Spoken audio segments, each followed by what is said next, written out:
Hey everybody, welcome back. I'm Dr. Keller and here to discuss part 3 of my 4-part series on issues related to being overweight and obesity. Today we're talking about diabetes, formerly diabetes mellitus. And I know you guys have heard about this term. Some of you out there might even be suffering from diabetes. It is a major, major problem in our country. It's a condition I'm very passionate about because I see someone in my office every day with diabetes. And this condition is completely preventable. And yet, in our country alone, we have over 30 million people suffering from diabetes. And if you count pre-diabetes, if you put that in the mix, we've got over 100 million people suffering from diabetes or pre-diabetes. So again, something that I really want to talk to you guys about. It's something that breaks my heart when my patients come in because diabetes has some very, very terrible effects on the body. And I don't want to be a big downer today, but again, like this is something that we really, really need to address in our society, in our population, and with you guys watching, so that we can avoid a lot of the dangerous consequences of diabetes. I'm going to get to those in a second. First, I'm going to talk about what diabetes is. So diabetes actually was discovered or noticed long ago. And in fact, the name Diabetes Mellitus is an old Greek term which literally means a lot of urine that tastes really sweet. So, somebody back in the day had to figure that out, and they shudder to think how they actually discovered, it's a good idea to taste someone's urine and figure out what's going on. Luckily, today I don't have to do that with my patients. There are now blood tests and urine tests. I don't have to taste my patient's urine at all to discover that there is sugar there.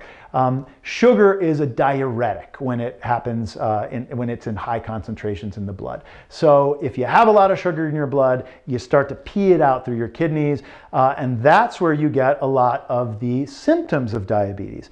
Basically, when you have a lot of blood sugar going on and you start urinating out a lot, peeing out a lot of things start happening. You get very dehydrated.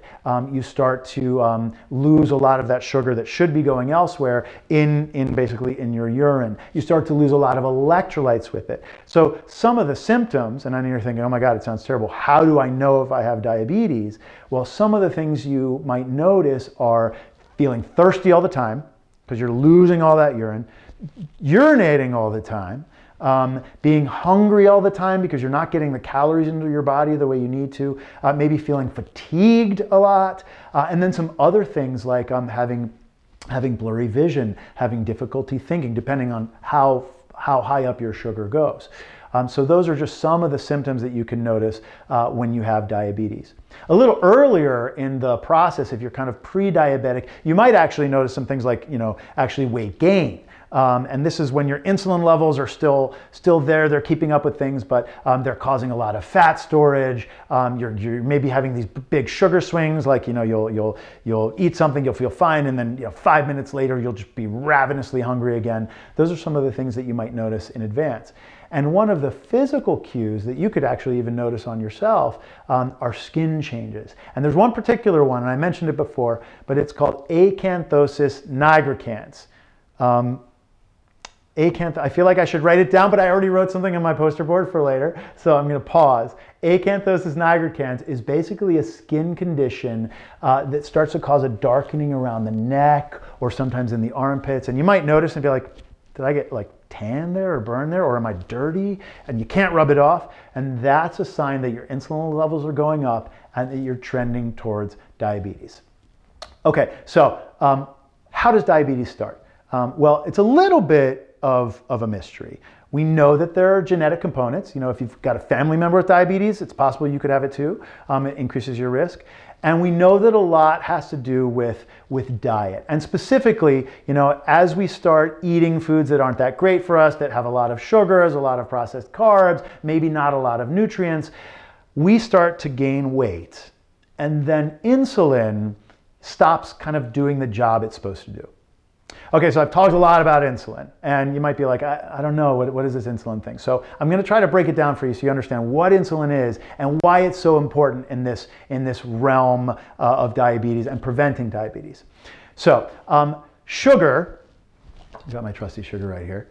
Sugar is essential for life. Yeah, we need it. We need it to, our bodies run on it as a fuel, and basically everything that we do, you know, our actions, even our thoughts, they all need glucose. They all need glucose to run. And luckily for us, you don't need insulin to get sugar into the brain or into the heart. It just kind of can go freely in. But when it comes to the muscle, you know, when it comes to the muscles working out, anything that we're engaging, you need a particular kind of carrying device to get the sugar in. So insulin is that carrying device. So I got a little diagram here for you. I'm a wonderful artist, you're about to see.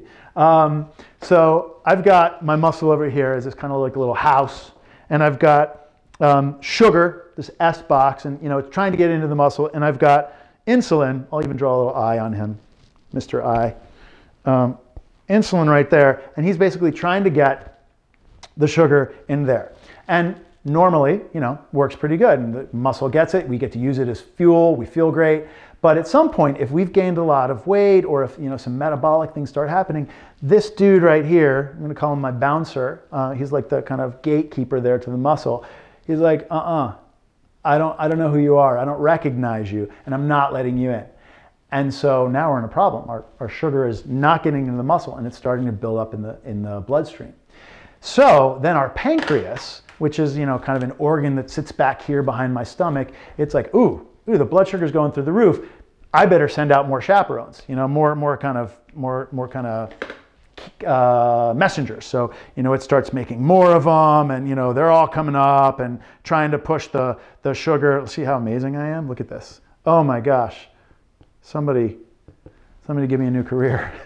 So, you know, they're all building up, and they're trying to push the sugar into the door. And, you know, this guy might eventually succumb to them if you know, you get enough of these insulin dudes to, you know, push the sugar through the door. But eventually, he's going to stop recognizing them. And then we've got some big issues, because this horde of you know, chaperone guys, insulin, basically insulin height, is terrible for the body. It's like a marauding band, you know, wreaking havoc on your body. Those high insulin levels, you know, create inflammation. They start, you know, causing you to store more fat, telling your liver to store more fat. They start leading to like other diseases. So basically your pancreas is like making a bunch of insulin, and the insulin is causing you to, you know, basically gain more fat. It also makes you feel more tired. It also makes you feel more hungry. So get this, you know, you've already got an issue, and now the insulin that you've made to kind of deal with the issue is making you gain more weight, which is just going to make the problem worse. So, you know, if you're supposed to be exercising and eating right, well, having a condition where you feel tired and you just are like feeling hungry, and, you know, you're just gaining more weight, it's going to be terrible. So you get in this vicious cycle, and eventually your pancreas, it just gives up. It's like basically you've been riding this horse, flogging it, and eventually it kind of just dies on you. It sounds really grim, but that's actually what happens. So the cells in the pancreas, they stop making insulin, and now your blood sugar starts to go way up, because there's no way we're getting it into the muscle where it needs to go. And when your blood sugar goes up, that's where we're in the issue. We're in diabetes. So diabetes is technically defined as when you have a blood sugar, a fasting blood sugar that's over 100, or postprandial, which is a fancy way of saying after you eat, blood sugar of over 126, or something called a hemoglobin A1C of 6.5 or above. Now, hemoglobin A1C, we don't have to get into it, but for those of you who might know what it is, it's basically kind of looking at how much sugar has attached to a red blood cell, the hemoglobin of a red blood cell. I don't want to get too scientific, but I think it's going to address a point that I want to get into. A red blood cell lives about 3 months, and over that time, it's going to have a bunch of sugar that starts attacking it, just like, you know, sugar does in the body. And the more sugar that attaches to that red blood cell, the more damage it incurs. And so at the end, we can look at your red blood cells and kind of see how much sugar's attached to them over the life of their, you know, their brief life of 3 months, and we can get an estimate of how that sugar is damaging everything else in your body. And high blood sugar does damage a lot in your body. And it comes down primarily to something that we call microvascular disease.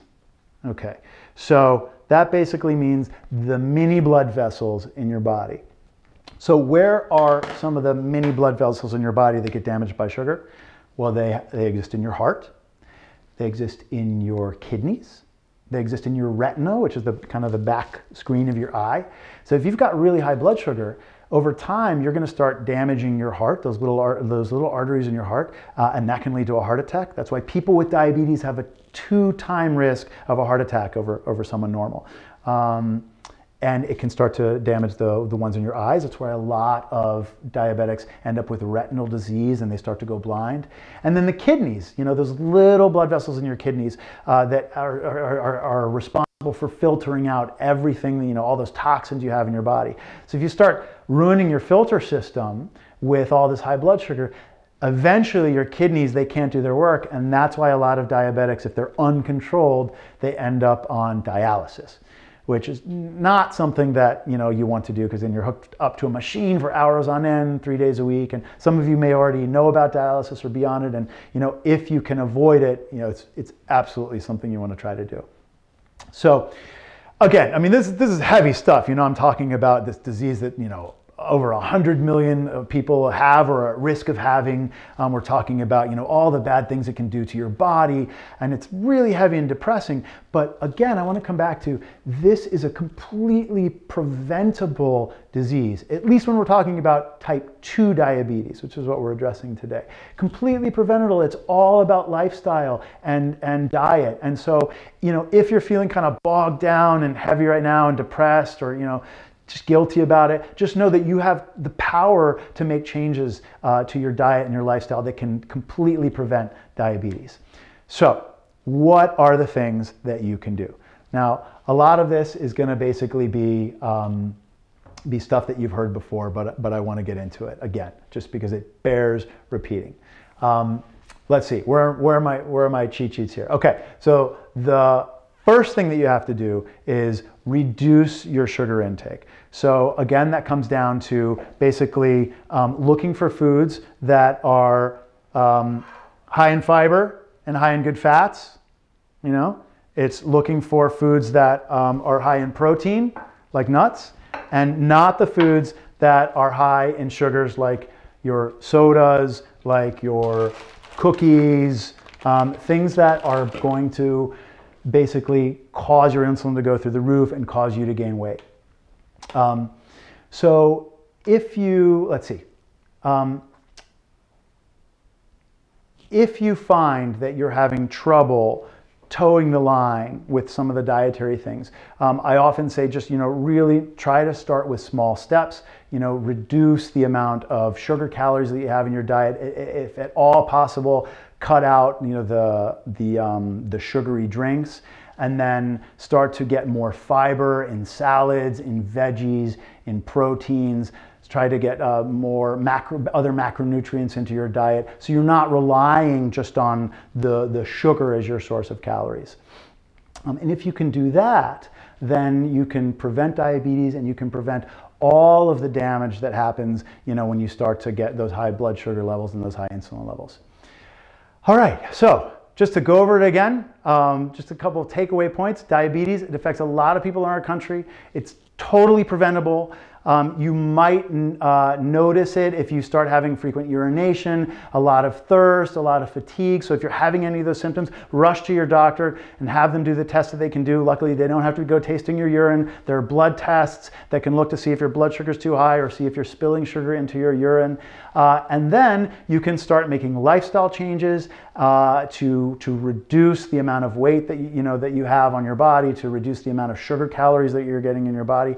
And oftentimes, a doctor may need to prescribe you a medication. There are plenty of medications out there that can start to help improve your metabolic profile, help reduce the stress on your pancreas so that it can kind of rest. So talk to your doctor about it. If you're out there, make those lifestyle changes to get yourself on the right track, and don't lose hope, because this is, again, something that, although it affects a lot of people and ends up killing a lot of people, it is a disease that is completely within your power to control and keep away.